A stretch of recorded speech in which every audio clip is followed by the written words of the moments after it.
Pelaksanaan teori pemrosesan informasi Robert Gardner.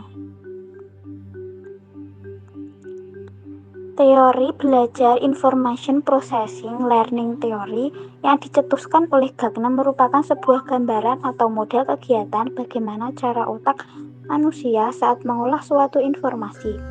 Gardner berpendapat bahwa proses penerimaan suatu informasi kemudian diolah dan diproses sedemikian rupa dan menghasilkan output dalam bentuk hasil belajar merupakan bagian atau tahapan setiap individu dalam kegiatan pembelajaran.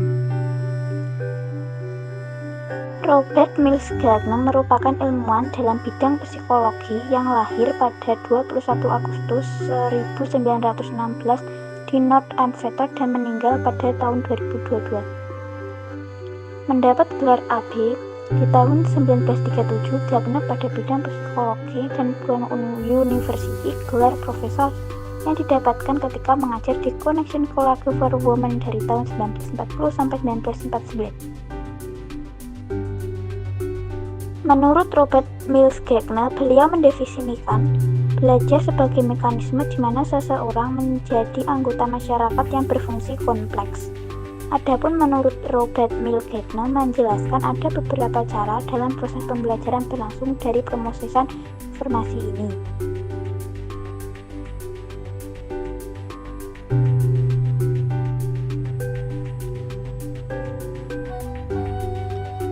Tahap-tahap pemrosesan informasi.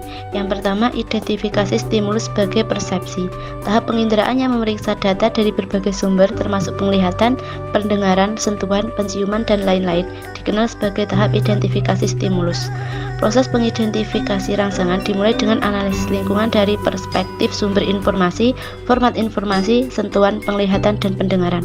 Pemilihan bentuk respon representatif yang harus ditawarkan terhadap bentuk stimulus tertentu akan muncul dari identifikasi stimulus tersebut.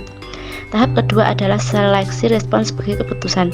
Pilihan respon potensial yang berbeda yang harus diberikan pada stimulus yang dipilih sebagai respon terhadap keputusan yang dibuat dalam fase pemilihan respon, dan pilihan respon kemudian dimodifikasi untuk memperhitungkan faktor lingkungan. Tergantung pada rangsangan yang diberikan, berbagai pola gerak potensial akan dikodekan. Ketika fase pertama menawarkan rincian terhadap sifat stimulus yang masuk, fase pemilihan respon dimulai. Langkah selanjutnya dalam memilih reaksi ini adalah memutuskan apa yang harus dilakukan dalam menanggapi rangsangan.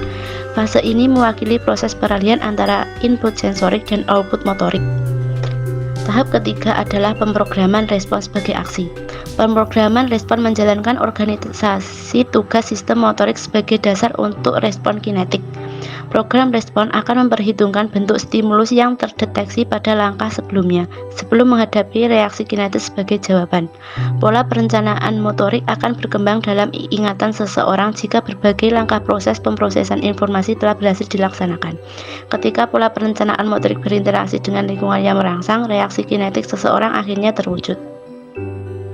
Konsep dasar teori pemrosesan informasi. Konsep dasar teori pemrosesan informasi dibagi menjadi 3, yaitu 1. Sistem memori. Sistem memori jangka pendek yang menyimpan informasi dalam waktu singkat atau beberapa detik dan dengan kapasitas yang terbatas. Kemudian memori jangka panjang yang menyimpan informasi dalam waktu lama dan kapasitas yang besar. 2. Pemrosesan kognitif yang dibagi menjadi 4. 1. Perhatian, memfokuskan pada informasi yang relevan dan mengabaikan yang tidak relevan. 2.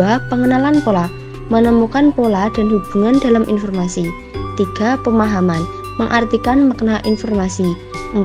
Pembelajaran, mengubah informasi menjadi pengetahuan dan keterampilan.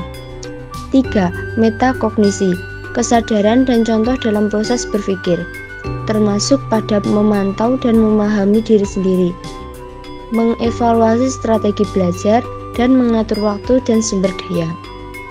Implikasi teori pemrosesan Robert M. Gardner. 1.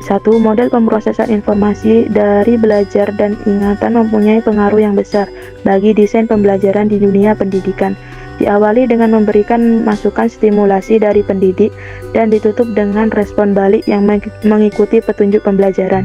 Ada beberapa tahapan dari pemrosesan di dalam pembelajaran, tidak untuk melaksanakan tahap sederhana yang menyajikan stimulus, namun juga merupakan komposisi dari bermacam bentuk stimulasi dari luar yang berbeda ini mampu memberi pengaruh pada tahap belajar yang berbeda.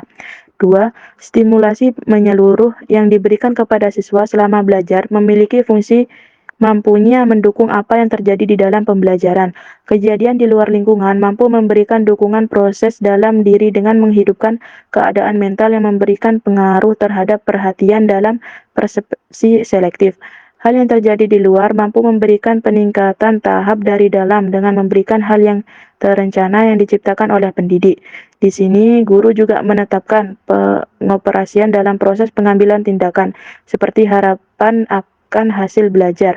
Pemrosesan informasi kognitif berfokus pada berbagai bagian pembelajaran dan bagaimana aspek-aspek ini dapat memberikan ruang untuk pembelajaran dan memori.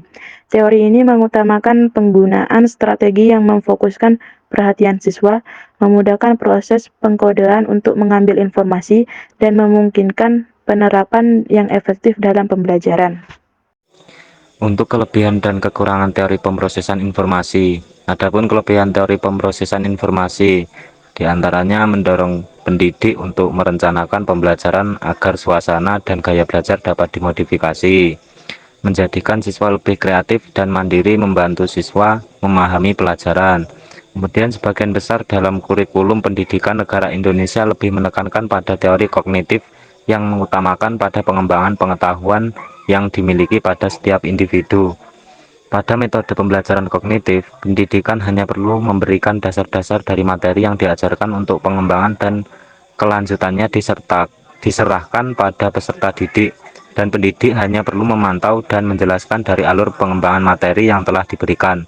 Kemudian dengan teori kognitif ini, pendidik dapat memaksimalkan ingatan yang dimiliki oleh peserta didik untuk mengingat semua materi yang telah diberikan, karena pada pembelajaran kognitif salah satunya menekankan pada daya ingat peserta didik untuk selalu mengingat akan materi-materi yang telah diberikan.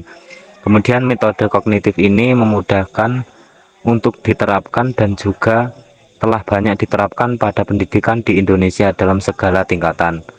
Kemudian untuk kelemahan teori pemrosesan informasi, diantaranya yang pertama, teori tidak menyeluruh untuk semua tingkat pendidikan dan sulit dipraktikkan khususnya di tingkat lanjut. Beberapa prinsip seperti inteligensi sulit dipahami dan pemahamannya masih belum tuntas. Kemudian pada dasarnya teori kognitif ini lebih menekankan pada kemampuan ingatan peserta didik dan kemampuan ingatan masing-masing peserta didik, sehingga kelemahan yang terjadi di sini yaitu selalu menganggap semua peserta didik itu mempunyai kemampuan daya ingat yang sama dan tidak dibeda-bedakan.